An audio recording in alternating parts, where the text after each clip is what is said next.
এর মাধ্যমে যেন যুব সমাজকে মাদক থেকে মুক্ত রাখা যায় এবং এই সমাজটাকে, এই যুব সমাজকে এগিয়ে নিয়ে যাওয়া যায় এবং এই খেলাধুলার প্লেয়ার সৃষ্টি করার উদ্দেশ্যই আমাদের এই টুর্নামেন্টগুলো আমাদের আয়োজক কমিটিরা আয়োজন করেছে। আমি চাই এই অঞ্চল থেকে প্লেয়ার তৈরি হোক। এই অঞ্চলে ঐতিহ্যবাহী অনেক খেলোয়াড় ইতিহাস রয়েছে, এখানে অনেক ফুটবল প্লেয়ার সৃষ্টি হয়েছে।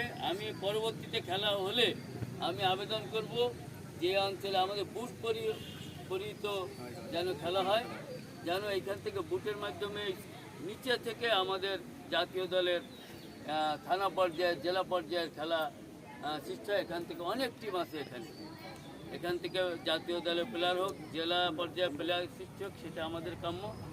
আবারও যারা আজকে খেলা আয়োজন করেছেন টুর্নামেন্ট কমিটির সবাইকে অন্তঃস্থল থেকে ধন্যবাদ জানাই এবং আমার